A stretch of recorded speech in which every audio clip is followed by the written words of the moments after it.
But when David Seymour comes out and says he wants to slash bloated ministerial lineups, then, we should have a talk about it. Act How about leader. we start with his own fucking department, the Department of Regulation or whatever that he set up. Yeah, well, we'll see there's if he an employs enormous it. amount of money that's gone into that. ACT leader and soon-to-be Deputy Prime Minister David Seymour has criticised the ministerial lineup as looking bloated and full of meaningless titles, as he calls for a smaller team of ministers, portfolios and departments. In a speech to the Tauranga Business Chamber on Thursday, which I'm assuming is today, not last Thursday, Seymour made the case for streamlining the executive government, saying the current setup was a big, complicated, bureaucratic beast, and an example of, quote, national paralysis. We currently have 82 ministerial portfolios held by 28 ministers, and under them we have 41 separate government departments, Seymour said. Something has to change. You know what this is as well, though? This is almost like him being in opposition. Because he can, even though he's in government, he can say all these things now and never have to do anything about it. Because basically National's going to go, well, no, and then that's it, done with. So this is David Seymour sort of acting like an opposition MP with all the freedom in the world to say whatever he wants, to put his bona fides on the thing, saying, no, I'd cut everything. I'll cut this, I'll cut that, I'd cut everything, knowing he's never, ever, ever, ever going to get the ability to cut these things. Something has to change. Sure, that might put me and a few of my colleagues out of a job, but if that's the price, then it's worth it, as I just said. This will never, ever go anywhere. So he can say what he wants. It'd be like Chris Hipkins going, I think the Prime Minister should get paid $0. And when he was Prime Minister, next time around, he'd be like, well, I can't, it's remunerations take care of it. I can't really do much about it. I think that's really telling, eh? That you say that it's like he's in opposition. Because he is. Yeah. He's in opposition to National. Where does ACT get their votes from? Yeah. He's not taking them from Labour. He's not taking them from Greens or Te Pāti Māori. He's taking the votes from National. So this is what it's like when you've got a minor party on a loose leash. Is that they're just going, wow, I'm just going to make things difficult for you, man. I'm going to take votes away from you. Yeah. Well, yeah, and New Zealand first, I guess. But so this is straight from the speech. Let's leave the story and come straight to the speech. Ireland, this is his speech about his case for a smaller government. Ireland, with roughly 5 million people, has constitutional maximum of 15 ministers managing 18 portfolios, and yet somehow the Irish have managed to keep the lights on, run hospitals, fund schools, maintain roads, and defend their borders without 82 portfolios, 28 ministers, 41 government departments. In fact, they've done a much better job than us for most of the century. That's not in spite of having simpler government. I suspect it's because they have. I think it's because they have it, sorry. If we look further aboard, the comparison is even more stark. South Korea, with a population of 52 million, has 18 ministers. The United Kingdom, with 67 million, has around 22. The United States, with over 330 million, runs a cabinet of about 25. By comparison, New Zealand's executive looks bloated. Now, of course, and I don't know how all of these countries' governments work, but I know that the United Kingdom, for example, has another layer of government in the House of Lords. Yeah. I know that the United States has South Korea. Well, let's talk about the United States first. Has Congress and the Senate and the cabinet. So this is one of these examples, right? When we talked last week about crime in Singapore and something else last night, I can't remember what it was, that unless you bring the whole system into this country, which would mean 3 separate areas of power and government like America has, you have to have 3 areas, 3 levels, 3 layers of government to give you 25 cabinet members.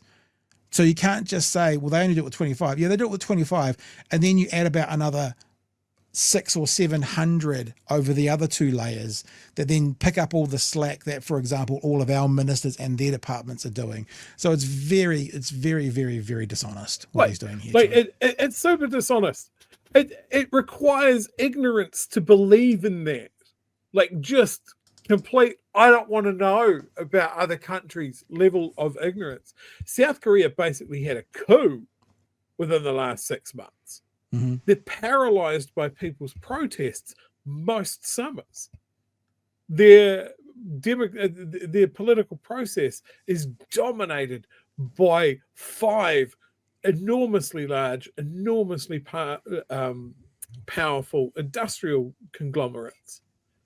Like they're essentially a half step away from just being a military government most of their existence. So it's just remarkable how dumb that comparison is. Yeah. He finishes Ireland's his part of the EU. Yeah. He finishes Oh, the speech by saying, I think we could easily cut the number of portfolios in half. Now, I think portfolios are like education, health. You know, what are we cutting in half? What are we getting rid of, Mr. Seymour? So you just pulled a random number of half. What are the portfolios that you're getting rid of? What are the departments serving and looking after some of the needs of New Zealanders that we're getting rid of? I'd like to know that before I anger. What's your metric for getting rid of half of them? I'd like to know that.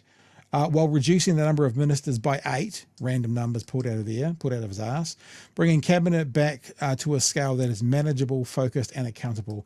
New Zealanders deserve better than a bloated bureaucracy with meaningless titles. They deserve a government that respects them enough to be efficient. New Zealanders don't need 82 portfolios to live better lives. They need a government that does its job and then gets out of their way.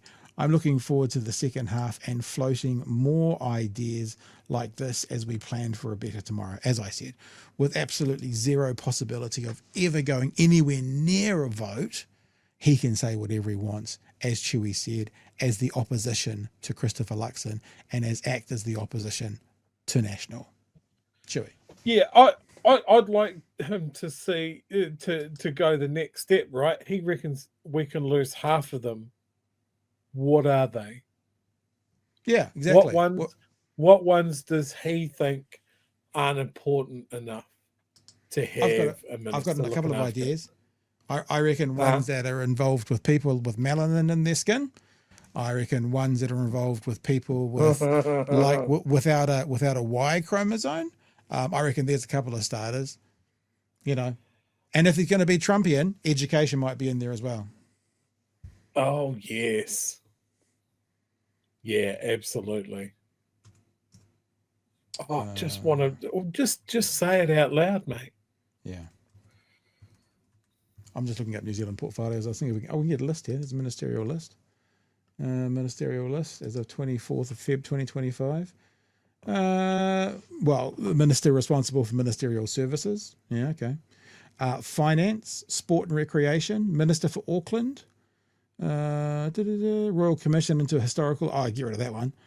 Lead Minister for the government's response to the Royal Commission's report into historical. I'm sure he doesn't care about that one. Child poverty reduction. How about that one? I'm sure that one could go. Yep. Foreign affairs. Like the children are poor because their parents are bad. Defence, immigration, social development and employment, agriculture. That's gone. ACC. Oh, Minister for the South Island. That is gone. Transport. Yeah. So there you go. Agriculture, the environment, that's gone. Everything he can privatize. Energy, that's gone. Police, yeah, I might stay there because he's friends with other people. You know, goes on and on and on. Okay, so you kind of go like, well, I think we could probably get rid of half. Which half? I don't know. I haven't thought about that. Bet you probably has thought about it. I bet you probably knows which half he'd get rid of.